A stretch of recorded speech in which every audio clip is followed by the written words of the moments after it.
कविता वर्मा हरे। मैं हाँ आप मन के गांव आप मन जी हाले पढ़े हो आप मन के द्वारा खुलवाए कृषि महाविद्यालय मर्रा के विद्यार्थी हरो। हमारे समस्त कृषि महाविद्यालय परिवार के तरफ से जय जोहार। जय जोहार।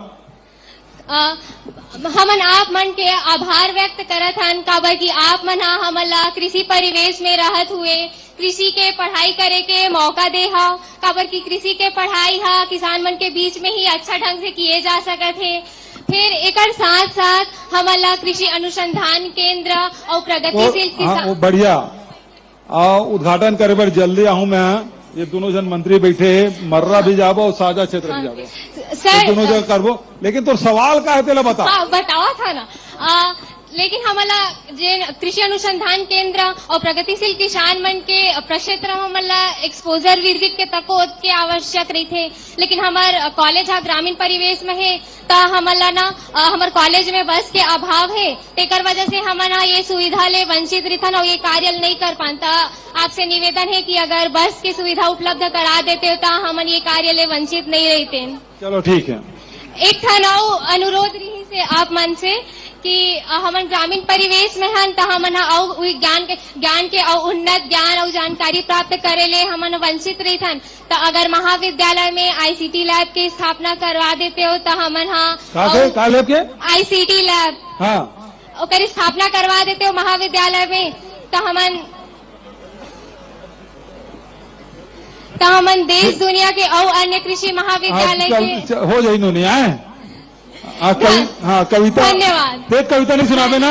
नहीं। हाँ नहीं सुना वो लड़की को। मुख्यमंत्री महोदय जी आप इधर नहीं उधर। मैं उदय प्रसाद उदय गवर्नमेंट पॉलिटेक्निक दुर्ग की मेटलर्जी ब्रांच की छात्रा मोनिका साहू। हाँ जी मोनिका जी बोलो। मैं आपका सादर अभिनंदन करती हूँ महोदय जी। जय जोहार काका। जय जोहार।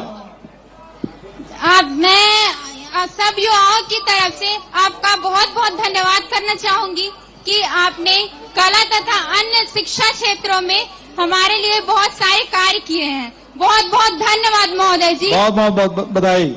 मैं आपसे प्रश्न पूछना चाहती हूँ, इसकी अनुमति चाहती हूँ। नहीं वो कोई बात खड़े में। धन्यवाद महोदय जी। जैसे कि आप सब जानते हैं बहुत से लोग हैं तो बहुत से विद्यार्थी जो इंजीनियरिंग की पढ़ाई करना चाहते हैं लेकिन कुछ कारणों से जैसे प्राइवेट कॉलेजों में बहुत सी फीस के कारण वो इंजीनियरिंग नहीं कर पाते हैं। तो आप जानते ही हैं कि मैं इसकी ओर आपका ध्यान आकर्षित करना चाहती हूँ कि हमारे दुर्ग संभाग में शासकीय इंजीनियरिंग कॉलेजों की कमी है। मैं उसी ओर आपका ध्यान आकर्षित करना चाहती हूँ। देखिए अभी स्थिति ये है कि इंजीनियरिंग कॉलेज जितने भी हैं वो सीट खाली जा रही है, पूरे भर नहीं रहे हैं और इस कारण से इंजीनियरिंग कॉलेज की मांग उतनी नहीं है।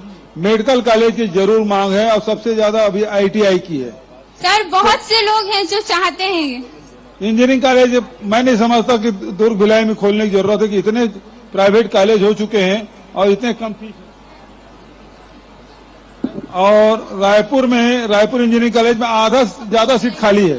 तो रायपुर और दुर्ग जाने में कोई ज्यादा दूर नहीं है, ट्रेन की व्यवस्था है, सड़क की व्यवस्था है, तो वहां जा सकते हैं। लेकिन यहाँ और इंजीनियरिंग कॉलेज खोलने की आवश्यकता मैं नहीं समझता। ठीक है महोदय जी। मैं मेटलर्जी ब्रांच की छात्रा हूँ और बहुत से इंजीनियरिंग कॉलेज में मेटलर्जी ब्रांच रायपुर में है। सर यहाँ दुर्ग संभाग की बात।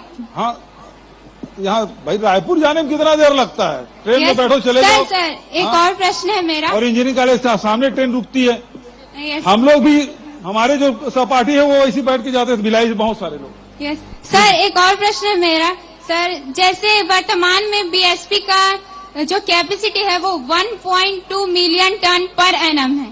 तो अगर आगे चलकर इन आंकड़ों में बढ़ोतरी होती है तो हम मेटलर्जी की छात्र छात्राएं जिन्होंने डिप्लोमा किया हुआ है उनको वैकेंसी की जरूरत है। सर वैकेंसी प्रदान करने की कृपा करें। आज देखिए ऐसा है अलग अलग समय में अलग अलग फैकल्टी की डिमांड बढ़ती है, कभी घट जाती है कभी बढ़ जाती है। तो अलग अलग समय उसका उतार चढ़ाव रहता है। इंजीनियरिंग कॉलेज में अलग अलग जो विषय है वो कभी बहुत उसकी डिमांड बढ़ जाती है, उसके बाद अचानक घट जाता है। तो वो समय के हिसाब से होता है बेटा। ठीक है। सर 2 लाइन आपके लिए सर।